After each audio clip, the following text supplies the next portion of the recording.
Facts fiction myth channel पर हम आपको स्वागत करते हैं। आज का हमारा विषय है मंकी पॉक्स।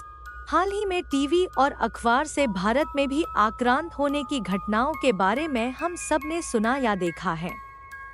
क्या एक बार फिर यह कोविड या कोरोना महामारी जैसी स्थिति पैदा कर सकती है, जिसका दर्दनाक अनुभव हम सभी ने किया था? आइए इस विषय पर आगे विस्तार से जानते हैं।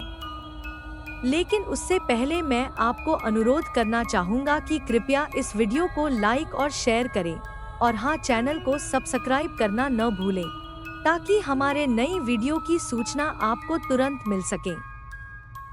मंकी पॉक्स एक दुर्लभ वायरल जूनोटिक बीमारी है जिसने हाल ही में अपने पारंपरिक स्थानीय सीमा के बाहर प्रकोप के कारण पूरे दुनिया का ध्यान आकर्षित किया है।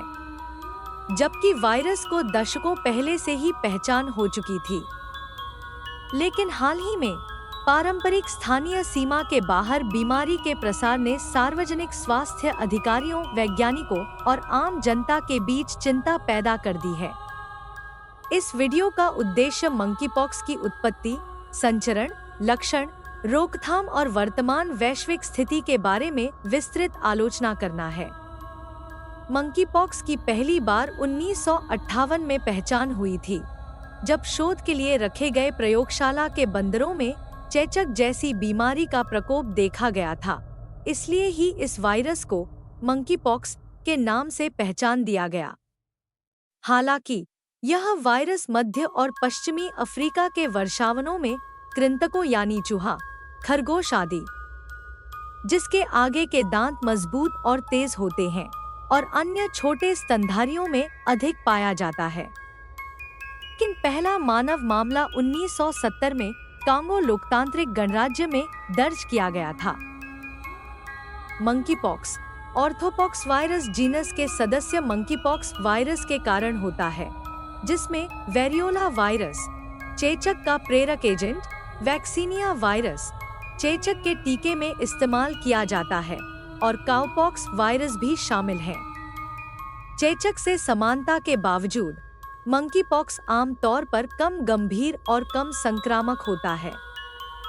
मंकीपॉक्स मुख्य रूप से संक्रमित जानवरों के रक्त या खून, शारीरिक तरल पदार्थ, त्वचा या श्लेष्मा से या घावों के सीधे संपर्क के माध्यम से फैलता है।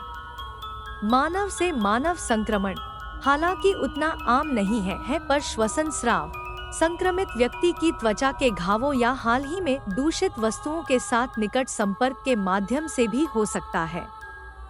संक्रमण श्वसन बूंदों के कणिकाओं के माध्यम से भी हो सकता है, मतलब किसी संक्रमित व्यक्ति से लंबे समय तक आमने सामने की बातचीत या संपर्क की वजह से भी हो सकती है।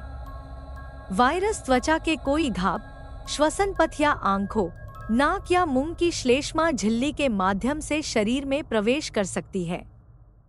मंकीपॉक्स के लक्षण मंकीपॉक्स के लिए ऊष्मायन या इंक्यूबेशन पीरियड या अवधि आम तौर पर 6 से 13 दिन की होती है, लेकिन कभी कभी इसे 5 से 21 दिनों तक भी होता हुआ देखा गया है। रोग साधारणतः 2 चरणों में प्रकट होती है। बीमारी की लक्षण अवधि लगभग 0 से 5 या 1-2 दिन ज्यादा भी हो सकती है।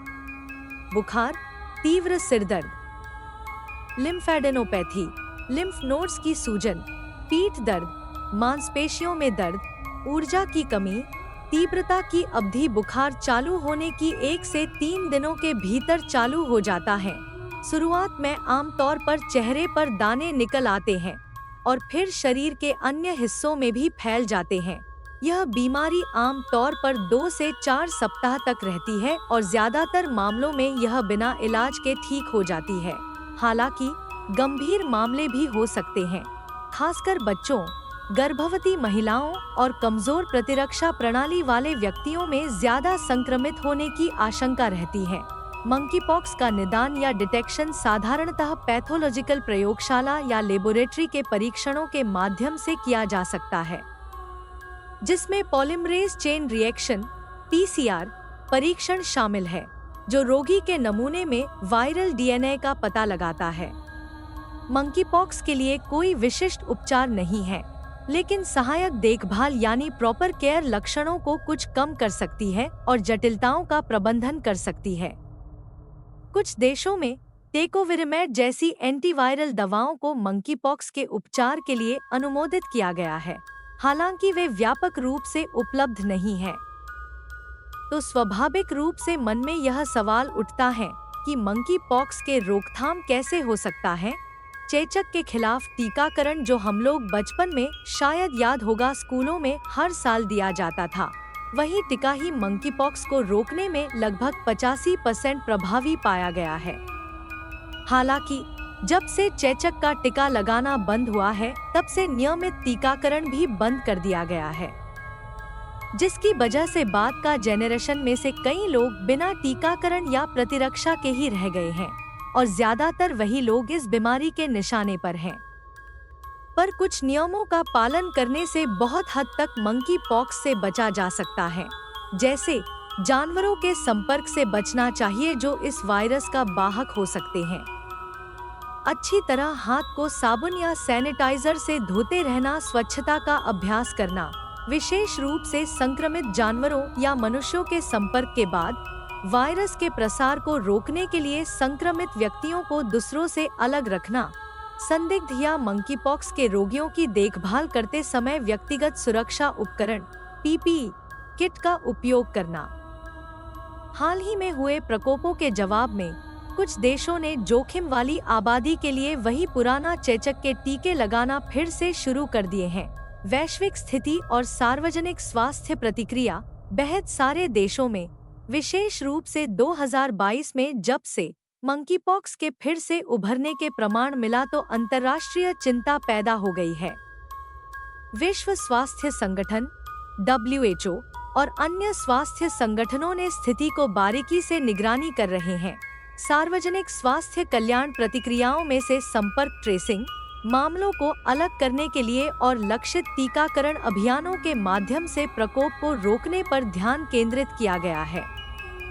वैश्विक समुदाय ने भी वायरस पर अधिक शोध, बेहतर निदान विधियों और नए उपचारों और टीकों के विकास की आवश्यकता पर जोर दिया है।